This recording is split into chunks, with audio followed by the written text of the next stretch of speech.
One Grate Conversation, a place where we strive to become whole and complete personally and professionally by bringing great minds together and giving you, the listener, the authentic conversation you crave, one great guest at a time. Welcome back to One Grate Conversation. We spoke with Aaron Booth from the Gold Coast Titans, which is a rugby league team here in Australia. He has been around the football culture and game for a long time, and recently his retirement was announced following a slew of injuries, his most recent being a serious knee injury in 2022 against the Melbourne Storm. This didn't stop him. If anything, it propelled him further into the world of footy and positioned him in a place of deeper team and community influence and connection. There's so much I can take away from this episode, and I'm sure that there will be something for you too. Thank you for listening. Thank you, Aaron, for coming on to One Grate Conversation and saying yes to being a guest on here. That's all right. I'm happy to be here. It's going to be good. I'm looking forward to it. Thank you. First question, we speak a bit about it here at Lux's Greats being the creators of our reality. When I say that, what does that mean to you? I suppose it's a tough question. I suppose it is different for everyone in their own sense. But for me, it's just doing what I enjoy most and what I get the most fulfillment out of. There's a few things that contribute to that in my life, but I suppose it's just, putting my time and effort into areas that I think I'm going to get the most benefit out of, but also looking at it not so much from a beneficial point of view, just like an overall fulfillment point of view, and what's going to give me the most happiness or the most, the best feelings in life, I suppose, is that. And like my reality would be like I said, having fulfillment in what I'm doing, being happy with my partner and my family and my friends around me, and living my best reality. Does that make sense? Yeah, definitely. I guess what I'm getting from that is, and I don't think I'll say this saying correctly, but like paraphrasing it, it's like where the attention goes, where the energy flows, the attention goes, or intention. So basically you're putting it out there like what you'd rather focus on rather than focusing on the shit stuff. Yeah, for sure. And I think I've been through plenty of shit stuff. So and I think like I probably haven't thought of it, and it's cool to think about it right this minute. Like, and I know we'll probably chat about it in the future, but I probably have been doing that subconsciously or like unaware of it over the last 12 months, especially with a few things that's gone on. But yeah, I definitely think my reality is based on I'm happy to give all my time and all my effort, even if I put myself in the ground sort of thing. But if it's giving me fulfillment and it's what I want to be doing, then I'm happy to do whatever that is, if that makes sense. And I still like to, enjoy my time and have downtime and have a drink or just relax and not do anything for a day. But I'm happy to put time and effort into things that I'm going to get rewarding feelings out of, for sure. For sure. And actually, that does flow into my next question, being how you're speaking about being the creators of our reality. So your most recent knee injury was definitely a pivotal moment for you and your football career. How did you see the bigger picture when it was all falling apart? I guess those two questions sort of tie in together, where I guess you're manifesting or thinking of what you'd rather be than what's sort of happening at the time. Yeah, I was just saying that it's funny to look on, and like you said, the two questions definitely go together, because I feel like I have created my current reality in a little bit with my outlook on what happened to me with my injury and a few things throughout my career, especially. But yeah, my outlook was just, at first, like the first few days were a real struggle, and I was unsure. I didn't have a contract. I was thinking that's me done. Not necessarily from an injury point of view, which it ended up being, but from just a general contract point of view, because I was in discussions to re-sign with the club for a few years, and like it was going to be putting me in the best position that I'd been in to my career to date. And then before that all got finalised, then I do my leg the way I did it, and the injury that I suffered, which has given me plenty of grief. But it's actually crazy to think, I've said it a few times, the injury was so brutal, and the pains, and obviously it ended my career, so I would never call it or say that it's been a good thing. But so much good has come from it that I really can't complain too much, because of the opportunities that have been presented that wouldn't have been presented if I didn't do this injury. So it's crazy to think about like that. But when I say I created that reality, like I said, those first few days were tough, but in the first 2 weeks, right, I had three things that happened that really just shifted everything for me. And I sort of was down and I was out, and my partner was with me, and it was my family, and it was pretty brutal. I had surgery and I was struggling. I literally couldn't get off the couch. Like, I had no weight bearing and I didn't have the contract. But so then our physio at the time gave me a call and asked if I'd ever considered coaching. So the club called first and said, we're going to look after you, don't stress. So that was a weight financially and major. All of that comes with it. That sort of lifted that weight a little bit. Still, I wasn't going to be able to play in footy, and it wasn't locked in. They said, we'll look after you. I didn't know whether I was going to have a contract or what it was going to be. Our physio called Sam Madden, who's a legend, and I'll remember this forever, and sort of just sparked the idea of would I consider coaching, more so from the point of view, he was like, if you help out with some of the junior stuff, they might be more inclined to keep you around, give you a contract and keep me at the club, which I don't think would have mattered anyway from speaking to the club afterwards. But like, he was looking out for me, but also could see that there was something there from the coaching point of view. So that was exciting. I hadn't really considered coaching. I always thought, like, once I'd done with footy, I was going to be out of footy because I'd been around it for so long. But I sort of naturally had somewhat been doing it with some players at the club anyway, and I was like, I'll give it a go. So I got on board with the Burley 18s, and this is all in the first 2 weeks. Sort of that snowboard. Yeah, it sounds like it all happened quite quickly. Yeah, and then the RPA, who's the Players Association, they gave me a call, and I'd been doing a little bit of work as a delegate for the Titans group. One of the blokes there, Tommy Simons, also another legend, gave me a call and said, like, we'll give you some work experience or dive into our space and learn some of this side of the game and give us a hand, be good sort of work experience for you. And so those three things happened in that first week or two that I sort of sat down after Tom rang, because that was it was like the third strike, and I was like, I really just thought to myself, I was like, I have these opportunities that have presented already in the first 2 weeks of this injury, that I was looking at this long stint on the sideline. I didn't know where I was going to be going, like, with my footy and life in general. And it really just flipped the switch that I was like, okay, I can't be sour. Like, I've been presented these opportunities. I can really just dive into those three. And although things are going poor from an overall point of view, like, I got to pursue. So, and I did. It really did flip my switch. And from then on, I've tackled it all pretty well, I think. And I think about it sometimes and I go, geez, I'm surprised how, like, I just jumped into a lot of different things, and I probably overcooked myself and given my time to everyone and to everything. And then, yeah, it's just over the last 12 months, things have developed, and now I've got a position at the club that I'm working full time. I'm now coaching, like, within 6 months, I was coaching the NRLW team, which is like an elite sport. Went from zero coaching to coaching the elite sport. So cool. And then I dove into that RPA space, and that grew. And then I got engaged to my now fiance.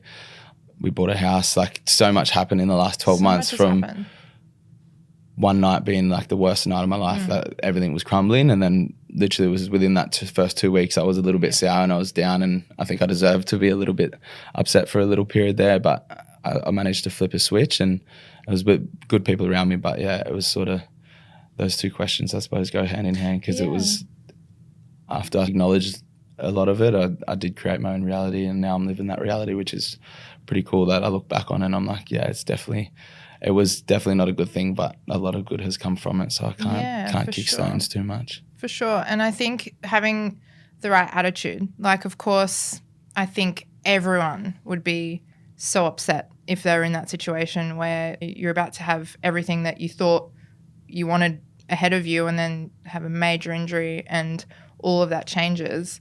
And it's okay to feel those feelings. Like, you can't bury them, suppress, repress, depress, whatever you want to call it.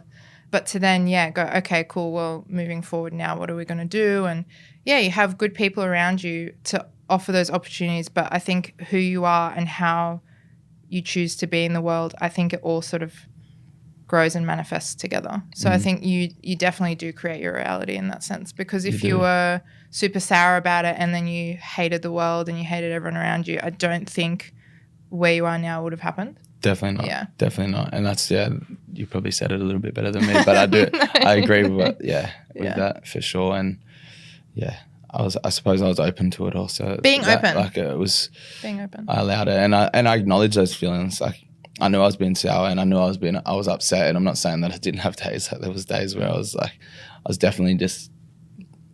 Even now, the other day I was thinking I just announced my retirement, and I was like, yeah, shit, is that what I want, or like yeah.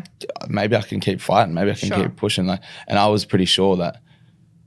Like I've listened to the experts and I'm trust their opinion, and I felt it within myself, but like I still have days where I'm like, nah, I can do it, or I'm still feeling interesting.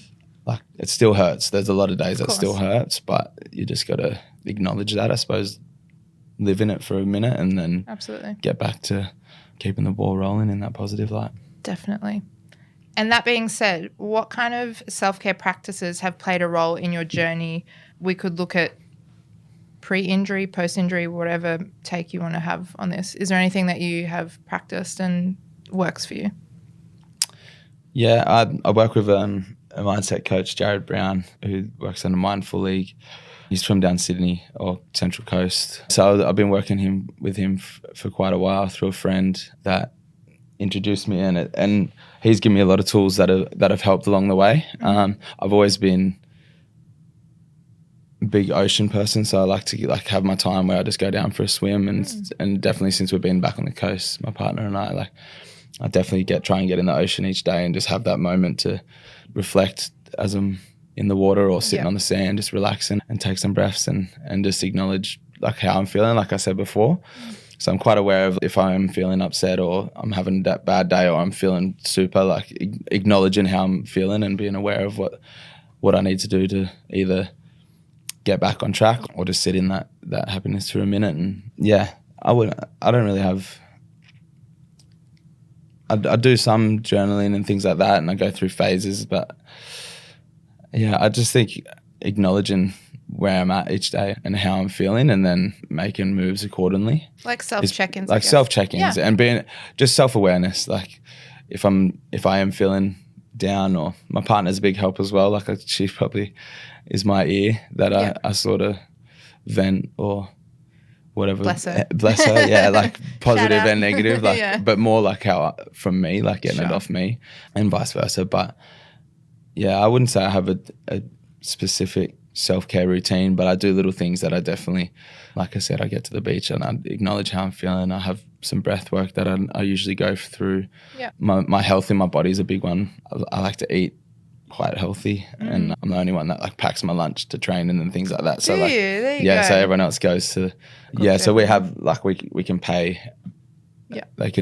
The club takes money out of your pay each month, and you get provided lunch every day, and it's always healthy. But I'm not so much particular, but I like to know what I'm. Well, it's your routine as well. My routine, and like everyone laughs and says like, "Oh, where do you get the time?" and things like that. Yeah, and Aisha, my partner, she does a lot of it as well. Yeah. She helps out there. But so like self-care with my body.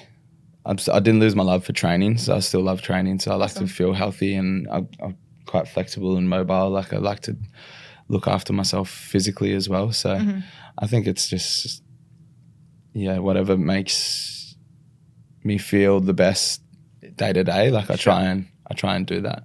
And then I have down days. Like I have a weekend where I have a big drink and I feel bad for a couple of days, and I let it go all the time. I'm not super Can't be strict. Too attached. Exactly. But I'm pretty good at just my general well-being or my whole holistic health, I suppose. Nice. I try and look at it as a whole.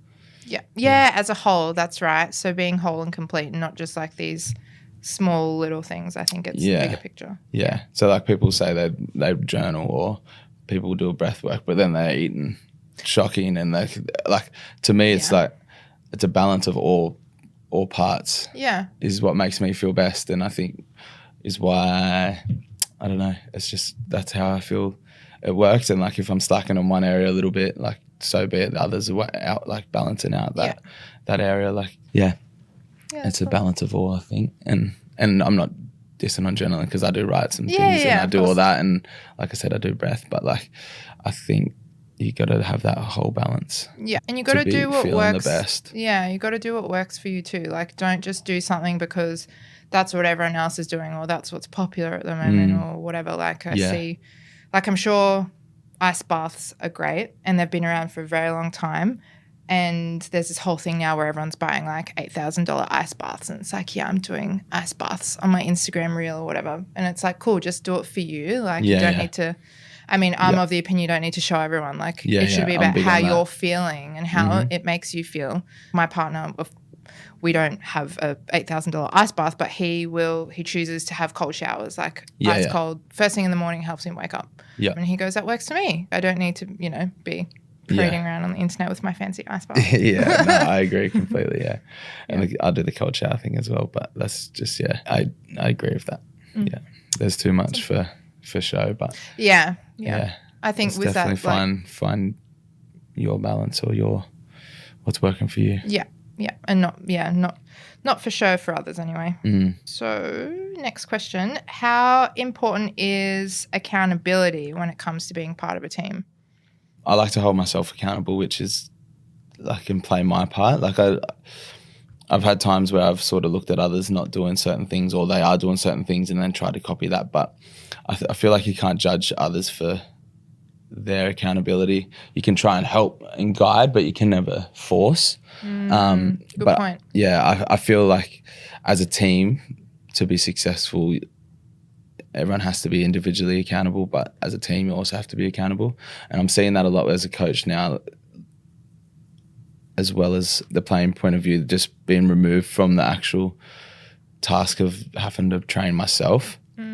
I can see the effects of the ones that are doing it, the ones that aren't doing it quite as well, or like the little things in a footy environment. So it's cool to see it from an outside point of view or like an overseeing view. And thankfully the team I'm working with is pretty spot on. Like they're all very accountable with the little things that they do, which has impressed me hugely. But yeah, it's super important. Just I think for like everyone's got one goal, and I think there's 17 that play each week. There's 13 on the team, but there's a squad of, say at the NRL level, there's a squad of 30 to 40 even at a minimum 30 up to 40 at most clubs, and plus the staff. Like everyone's got to be humming on the same page to be the best of the best, I think, because the difference in competition is it's so slim, but it's so far, if that makes sense. Like it's the slim things that make the most impact, like the 1%. The 1% things, the small things that you can get away with not doing, and they may not be visible right in that moment, taking effect, but they do affect in the long run. And I've been at the Melbourne Storm when they won the competition in 2020, and it was just, there was this feeling that I just remember if I wasn't doing something and I wasn't holding myself accountable, or if I had the thought, maybe I don't do this today, or if I just had those thoughts, I would be like, there was just like a guilty feeling going like, wow, I'm not going to do that because I know no one else is doing that. And it was almost like a pressure that I didn't want to let others down. And I'm pretty good in general with my work and my accountability, but like that was just a feeling that having everyone on the same page moving like that, it was pretty incredible. And we went on a really good run and won the competition that year, and it was a feeling that I haven't really experienced ever before. That's amazing. Yeah, I have. Yeah, that's to hear it that way. Yeah, and it was.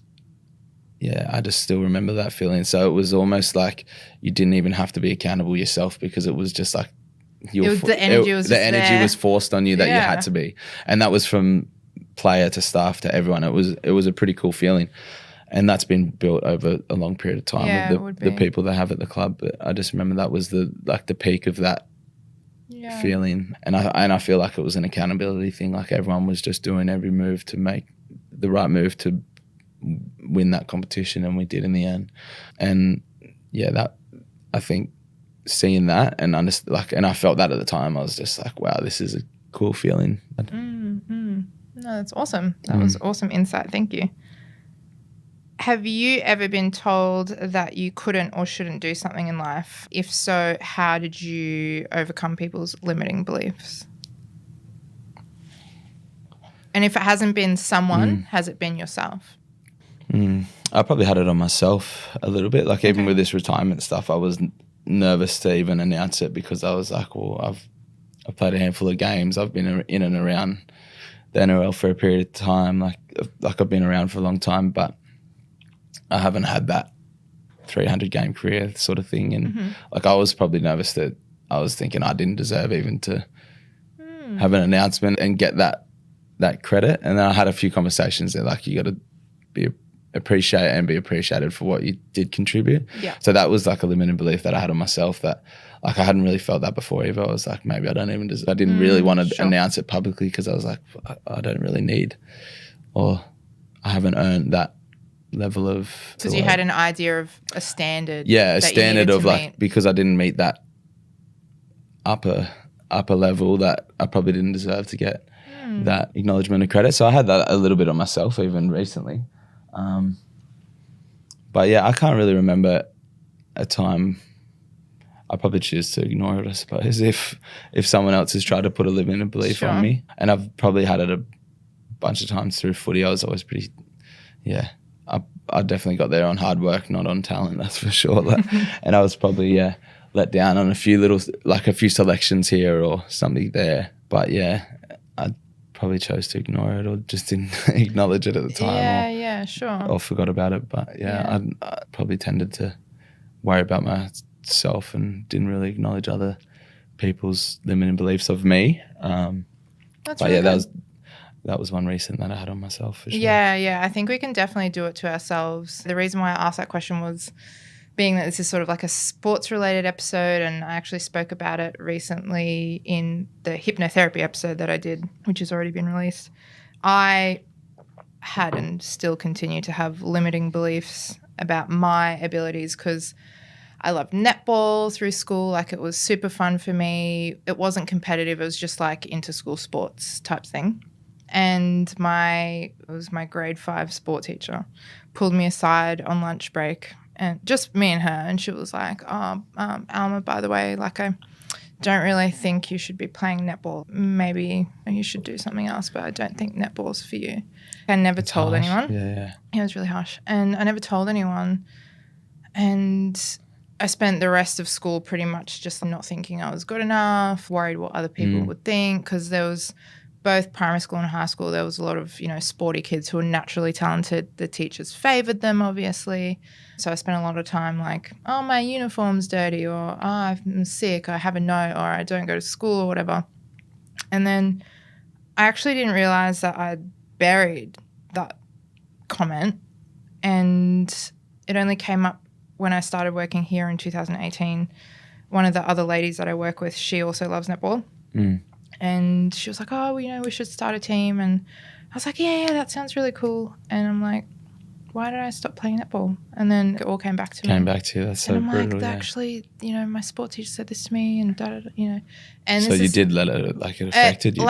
And the hypnotherapist that I see, she was basically saying that that's hypnosis in the negative. It's not hypnosis in the positive. So like, I'm believing that I'm not good enough because she's planted this thought that I then took on board and believed to be my truth. So, I just thought because that's my experience, I wanted to see if something like that had. It actually made me think of one. Yeah? If we've got time, I'll quickly say. Yeah, I like similar as a teacher at school, and it didn't stop me obviously because I still played footy, but when I was probably 16, 17, I played hooker and I had to tackle the front rowers, and they're all much bigger. I was going to say they're huge, aren't they?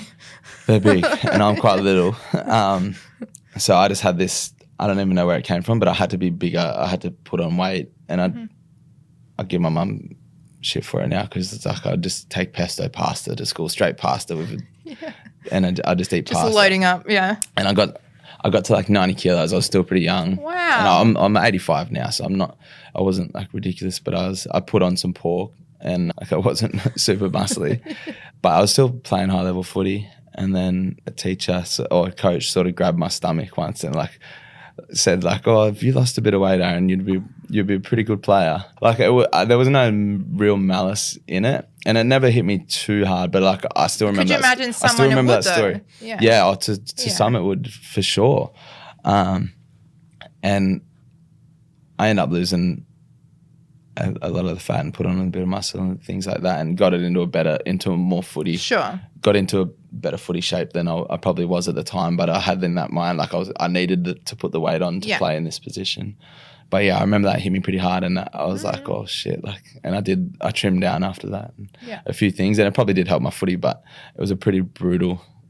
Yeah, and I was playing at a higher level, like I was making higher rep teams at that stage because it was when I was like 17, and I was doing pretty well. It wasn't like it was affecting me, so whether I needed to or not, like it was probably pretty put on me. It was pretty put on me pretty brutal. Yeah, for sure.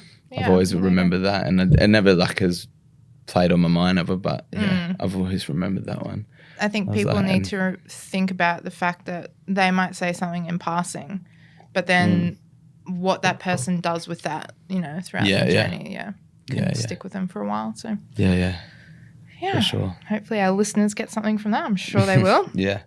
Our CEO at Lux's Greats, Tim Dawson, his personal mission is to unlock everyone's full potential that he comes into contact with. Have you set a personal mission, or does something come up for you when you think about your journey now? Is there something that you'll set out to do? It was actually probably given to me, and it was a comment from one of my coaches at the moment, which I really liked it, and he said, like, the game probably didn't see the best of me as a player.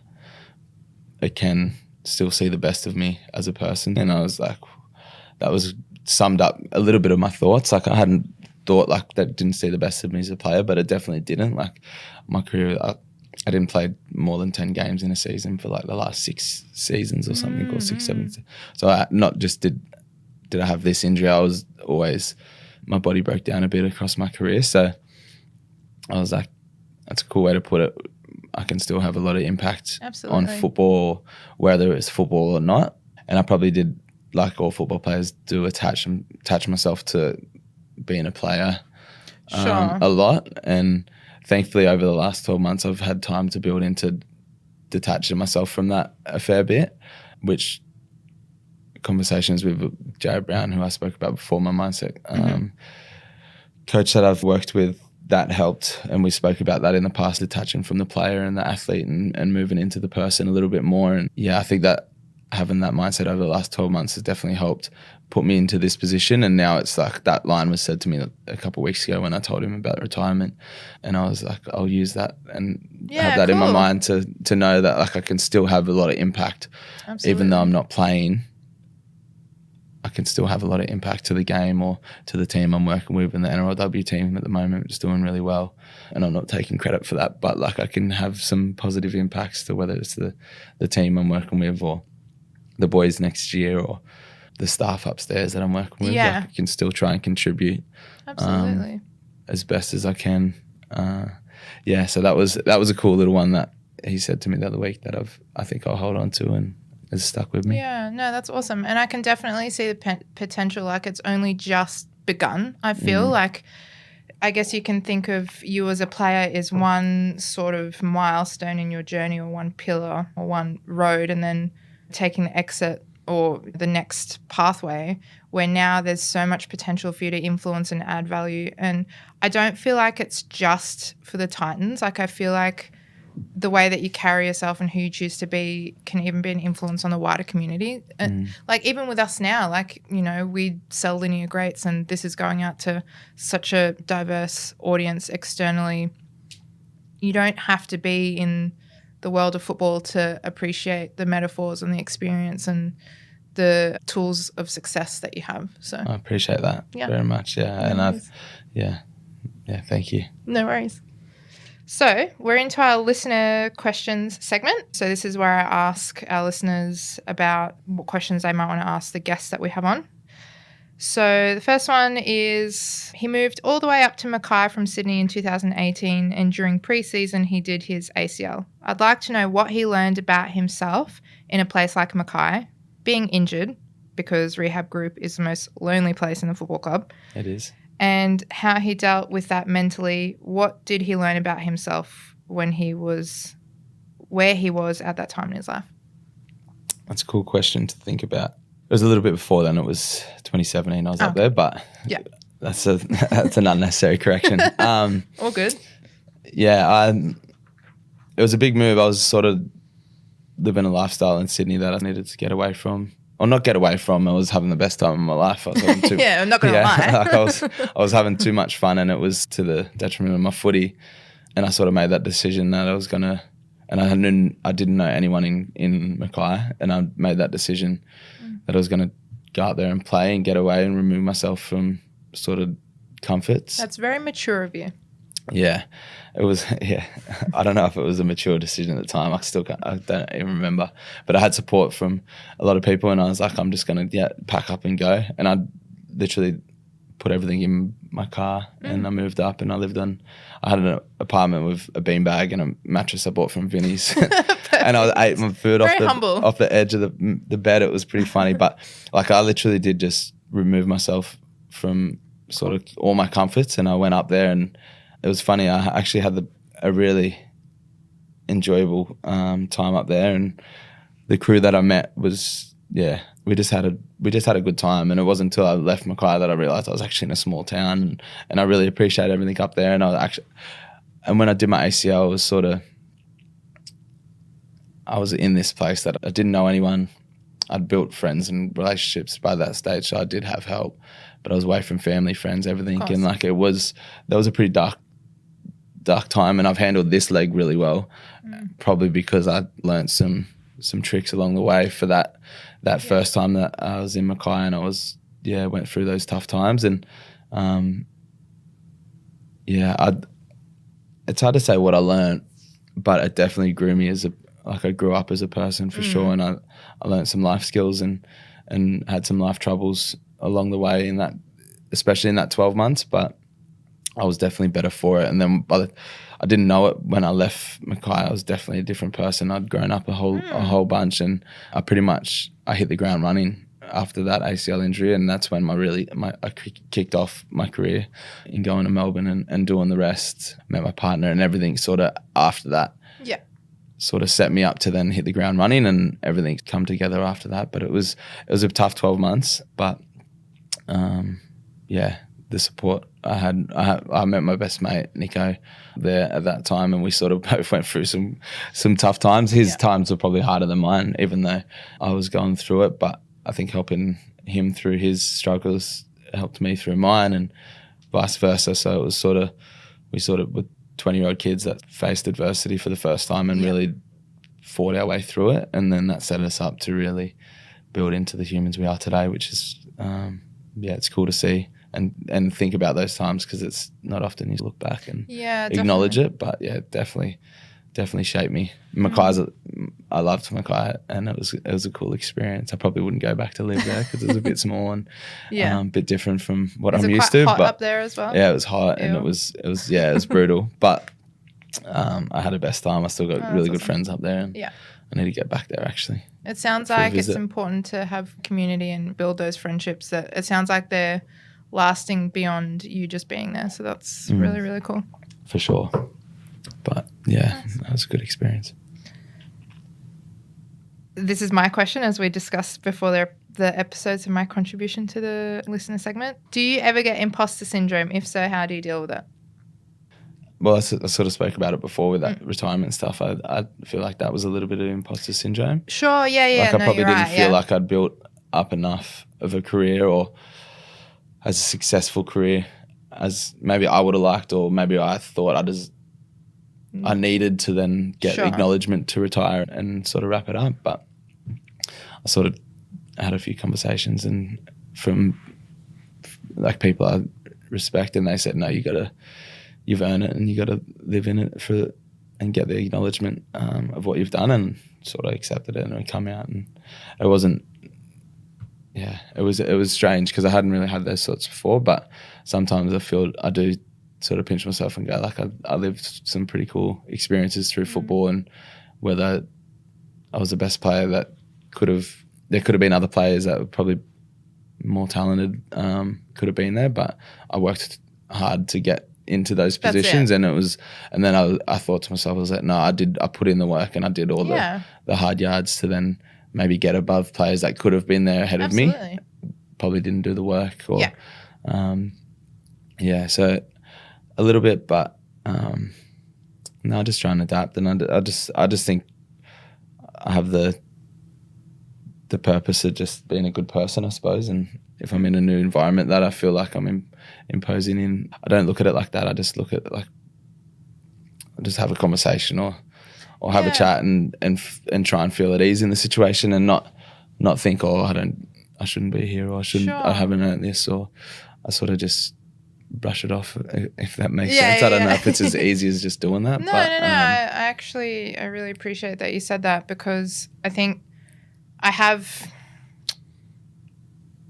like, to me it makes sense to, like, with this podcast setup, because that question was, I asked that question because I feel like I, haven't had enough life experience. Like, the people that I have on, some of them I have no idea about their fields, so I feel like I'm kind of faking it, or I feel like I should know more about what that person's doing. But instead, it's funny how when you think about it, it all makes sense in your head, but it still doesn't quite change how you feel. Yeah. Instead, looking at it like you're inspecting and going, okay, cool, well, I know that I don't know anything about this. Help me understand. Yeah. Kind of thing. So, like, being the facilitator for getting that information out to the world, like, it's okay for me to not know, and the opportunity is to learn in this environment. Yeah. Yeah. So it all makes sense up here, but not here. Yeah.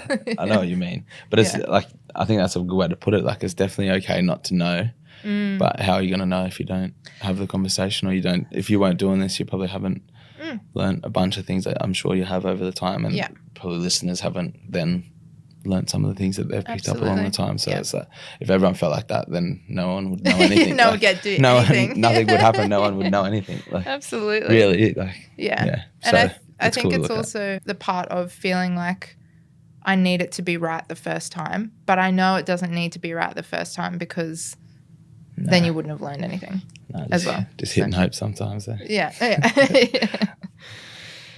There was a cultural night he performed in as part of their NAIDOC week for the Titans. What value did he get out of doing something outside of his usual experience, and how did it make him feel? It was tough to do, to be honest. It was an unreal experience. I'm so happy I did it. I'm still like, almost, I don't know, it makes me feel funny that I was up on stage doing a full Samoan Siva. Yeah. It was, I don't even know how, it was strange. And I'm so glad I did it, though, because I feel like I broke the ice for some others that actually are in that Samoan culture, or any culture that maybe will do it now, that I sort of put my hand up. But one of the young guys in our team, Josiah, asked me to do it with him, and we'd been doing little dances at training, sort of mucking around together, and he asked me would I go to the class, and I was like, oh yeah, I'll go to the class, and I had no intention of actually going to the class. I just said yes. I was like, I'm not going to do a cultural dance, so like I'm just me, sort of thing. And then I was still at the club when the King's Academy were there to do the class, and he said you'd do it. Like, I was like, and you're like, oh shit, I can't get out of it now. So I was like, oh, I'll come do it. Yeah.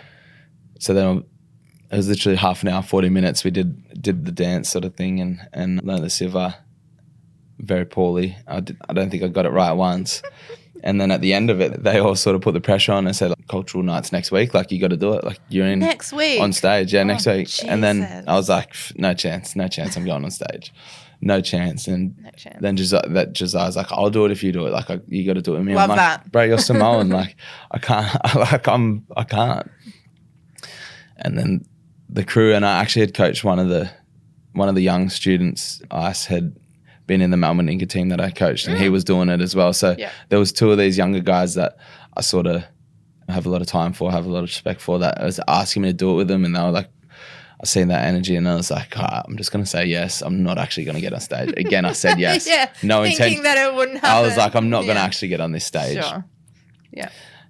And then I'd committed, and then it was sort of like I had conversations with Calms, Auntie Calms, who's at the club, who's just like everyone's go-to. She's the best. And she sort of, and I said to her, I said yes, but I'm not doing but it. please don't make me. I'm not going to do it. And she's just like Boothie, you got to think, like, if you do this, like, other boys that are super shy, that are Samoan or do have cultural sides that they're not getting into, like, they might sort of jump on the back of it and absolutely get confidence that they can do it.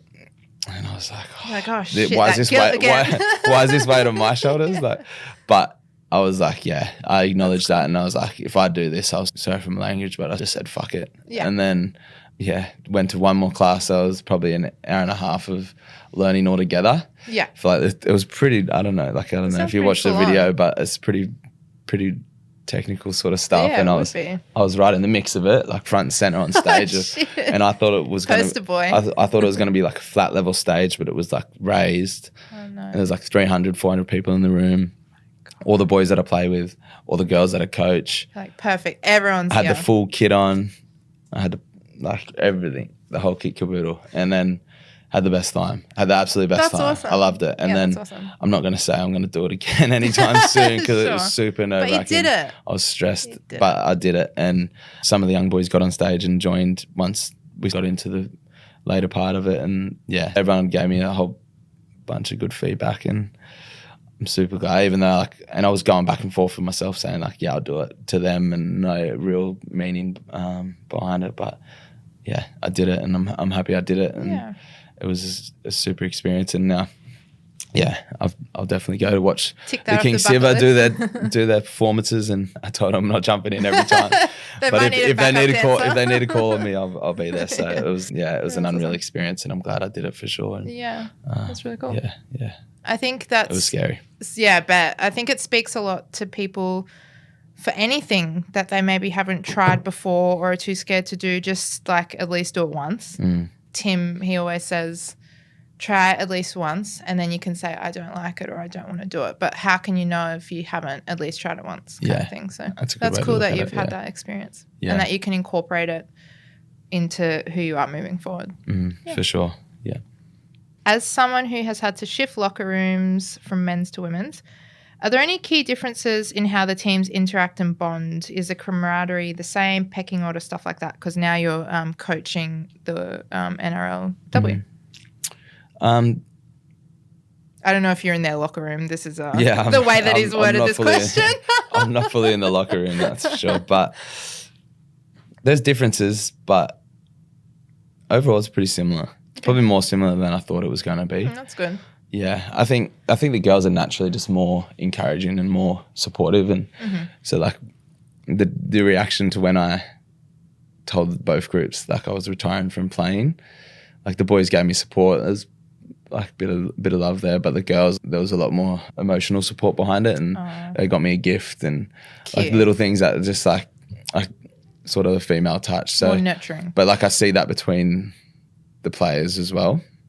Yeah, more nurturing, not just for that experience for me, but I see that between each other. Some of the injured girls, the support they give each other in front of, they give them acknowledgement, whereas the boys sometimes got that man macho. Yeah, sure. that masculinity, I'm all good. Yeah, I'm all good, and don't acknowledge that between each other as much. So I see that a little bit, but overall it's pretty similar. We're just footy players, being footy players a lot of the time, and they both work super hard, and obviously the girls have to balance work lifestyle and football and family and everything, and the boys are all that footy's time constraints that the boys can do more and work harder, but the girls work just as hard even though it's not fully so into the football space. Do some of them have younger children? Yeah, there's a few that have children. Some have, we have one player has left 2 kids in New Zealand with her husband, and she's come over for the season. That's commitment. And commitment. So there's huge sacrifices that they're making. The boys do as well, but the girls being not the full-time schedule yet. That's it. It makes it quite difficult, even the work balance, and then they're there all night, they're away from families and things like that. So they work both as hard as each other, I think. So yeah, it's quite similar, a lot more similar. Not that I thought it was going to be different, but I think naturally it's just quite good environments to be around, and I'm liking having both sides and seeing both sides because I think it's beneficial for me for my learning as a coach and as a person in the game. The girls will probably take on knowledge, not take on knowledge, but if I say something, I think the girls listen to it a bit more. Whereas absolutely, they'll take the guys it, whatever. They'll take it all on and they'll soak it all up, and they'll probably do it exactly how it was said, even if it was not. I didn't want it exactly how I said. I was sort of speaking in passing, but whereas the boys sometimes you see I know that Yeah, bit of a shrug, like, so a little bit of that. But that might be just because the game at this level is new for the girls. Like they don't have that prior knowledge, so they probably haven't heard everything before.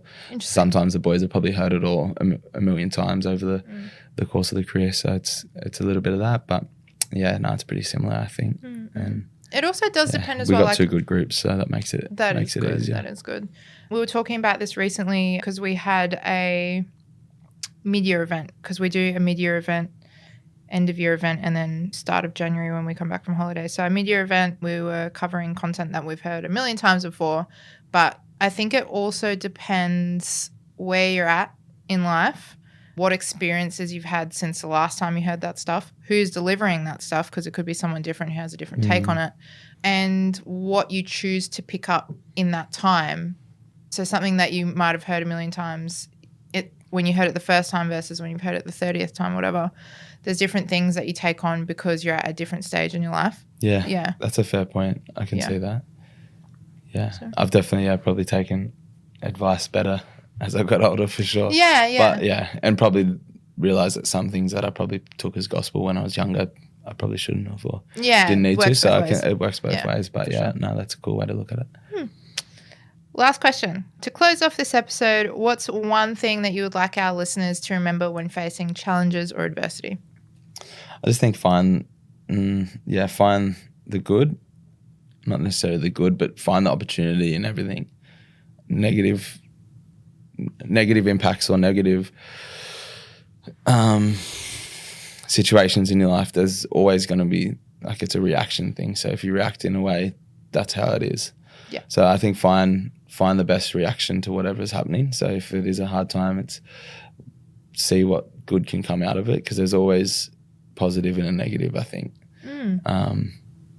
And sort of I've really acknowledged that since my injury, because there's so much positive that's come out of this one negative that I'm just like, well, even though, like I said before, it's never going to be a good thing that it happened, but too much good has come out of it that I can't be mad at it because it's happened and I can't change that. So it's like so much good has come.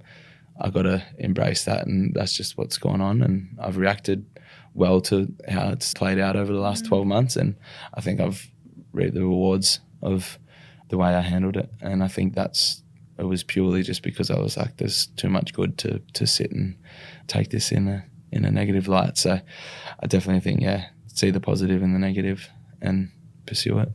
Awesome. Thank you so much for your valuable time, insights, experience, tools that you've shared with us. I'm sure our listeners will get so much. I hope so. Yeah. Cheers. Thanks for having me. No worries. Bye. Bye-bye. Thank you for listening to this episode of One Grate Conversation, brought to you by Lux's Grates. We hope you gained some valuable insights that you can implement into your personal and professional life. Please share this episode with others who you think may be interested in this topic. If there's something you'd like covered in future episodes, drop us a line in the comment section or send us a message on social media. To stay up to date with new episodes and to help support One Grate Conversation, please subscribe or follow us on your favourite streaming platform.